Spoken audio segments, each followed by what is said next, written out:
Assalamualaikum warahmatullahi wabarakatuh. Nama saya Abdul Rafi dari Prodi Manajemen Fakultas Ekonomi dan Bisnis Universitas Muhammadiyah Jakarta. Di sini saya akan mempresentasikan tentang ekonomi makro, yaitu pendapatan nasional. Pendapatan nasional yaitu salah satu indikator untuk mengukur majunya tingkat pembangunan dan perkembangan kesejahteraan pada suatu negara dari waktu ke waktu. Pendapatan nasional juga dapat didefinisikan dengan 3 cara. Yang pertama itu nilai seluruh produk, barang dan jasa yang diproduksikan dalam suatu negara selama satu periode tertentu. Yang kedua, jumlah pendapatan yang diterima oleh seluruh faktor produksi dalam suatu negara selama satu periode tertentu. Dan juga jumlah pengeluaran untuk membeli barang dan jasa yang diproduksi dalam suatu negara selama satu periode tertentu. Adapun di sini tujuan dan manfaat mempelajari pendapatan nasional yaitu yang pertama, dapat mengetahui kemampuan dan pemerataan perekonomian masyarakat dan negara, memperoleh taksiran yang baik tentang nilai barang dan jasa dalam satu tahun atau periode tertentu. Yang ketiga, membantu pemerintah dalam perencanaan dan pelaksanaan program pembangunan. Yang keempat, mengkaji dan mengendalikan faktor-faktor yang mempengaruhi perekonomian negara. Selain itu, di sini terdapat juga konsep pendapatan nasional. Nah, untuk mengetahui besar pendapatan nasional suatu negara itu dapat dilakukan melalui 3 pendekatan. Adapun pendekatan tersebut, yang pertama, pendekatan produksi. Pendekatan ini dilakukan dengan menghitung nilai barang dan jasa yang diproduksi di suatu negara dalam satu tahun dengan cara menjumlahkan value added dan setiap proses produksi. Adapun perhitungan pendapatan nasional dengan pendekatan produksi dapat dihitung dengan rumus sebagai berikut, yaitu Y P1 dikali Q1 ditambah P2 dikali Q2 dan Pn dikali Qn, di mana Y tersebut adalah pendapatan nasional, P1 harga barang ke-1, Q1 harga jenis barang ke-1, Pn harga barang ke-n, Qn jenis barang ke-n. Dan pendekatan kedua yaitu pendekatan pengeluaran. Pendekatan pengeluaran dilakukan dengan menghitung jumlah pengeluaran secara nasional untuk membeli barang dan jasa dengan menjumlahkan pengeluaran rumah tangga konsumen, rumah tangga produsen, rumah tangga pemerintah, rumah tangga luar negeri kepada masyarakat atau negara selama 1 tahun atau periode tertentu. Adapun perhitungan pendapatan nasional dengan pendekatan pengeluaran dapat dihitung dengan rumus berikut.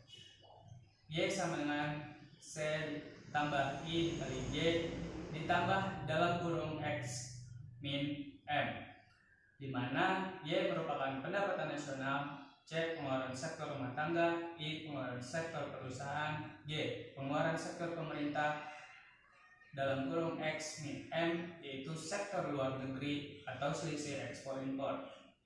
Nah, angka yang diperoleh dalam perhitungan pendapatan nasional dengan metode pengeluaran menunjukkan besarnya produksi nasional bruto atau PNB dan atau bisa disebut juga gross national product atau GNP. Nah, pendekatan selanjutnya yaitu pendekatan pendapatan atau income approach, di mana pendekatan ini dilakukan dengan menghitung seluruh pendapatan yang diterima pemilik faktor produksi yang disumbangkan kepada rumah tangga produsen selama 1 tahun.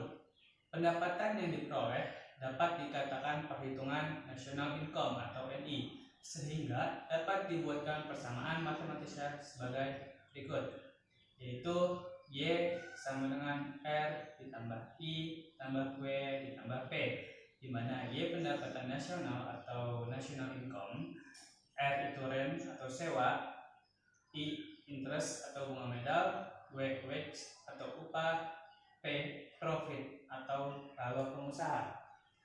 Nah, selain ada pendekatan, di sini juga terdapat indikator pendapatan nasional. Ada beberapa indikator pendapatan nasional. Di antaranya yang pertama, produk domestik bruto atau gross domestic product, PDB atau GDP. PDB atau GDP adalah jumlah total produksi barang atau jasa yang dihasilkan oleh masyarakat suatu negara dalam 1 tahun, termasuk barang dan jasa yang dihasilkan masyarakat asing dalam negeri. Jadi masyarakat asing yang bekerja di dalam negeri itu juga dihitung ke dalam produk domestik bruto. Yang kedua, produk nasional bruto atau gross national product, PNB atau GNP. PNB atau GNP adalah hasil produk barang jasa dalam satu wilayah yang telah dikurangi hasil faktor produksi yang pemiliknya bukan berasal dari dalam perekonomian wilayah, ditambah nilai faktor produksi dari dalam perekonomian yang berada di luar daerah perekonomian. Secara matematis, PNB dapat dirumuskan sebagai berikut. PNB sama dengan PDB PNB sama dengan PDB dikurang pendapatan faktor produksi neto luar negeri.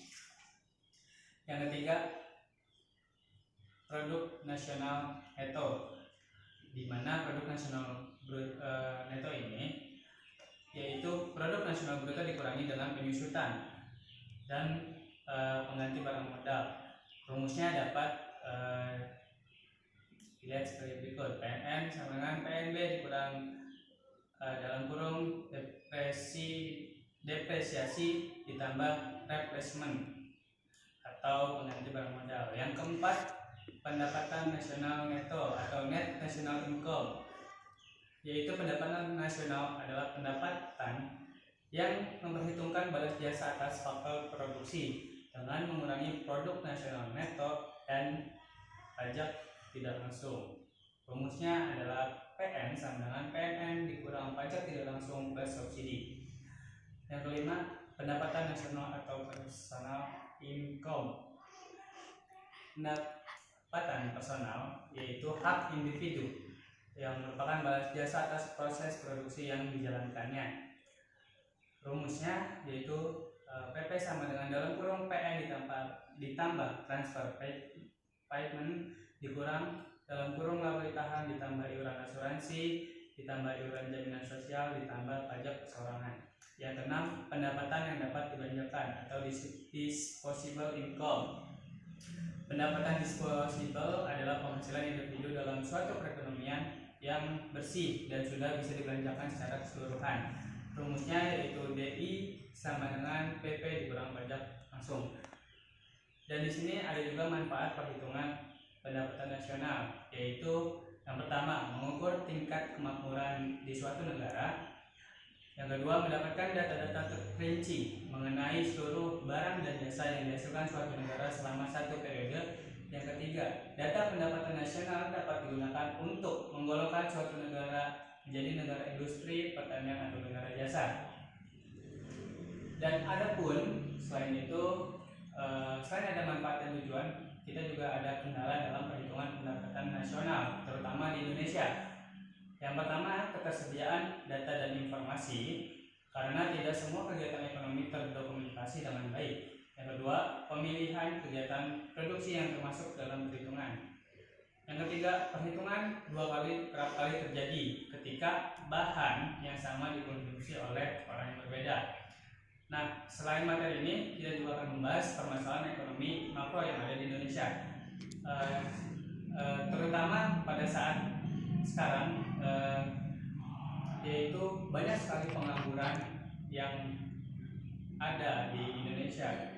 Itu dikarenakan Indonesia, kalau menurut saya itu kurang siap terhadap pertumbuhan penduduknya sendiri gitu. Jadi banyak sekali pengangguran yang masih masih tidak mendapat kerjaan gitu. Jadi mungkin itu aja dari saya, kurang lebihnya mohon maaf. Assalamualaikum warahmatullahi wabarakatuh.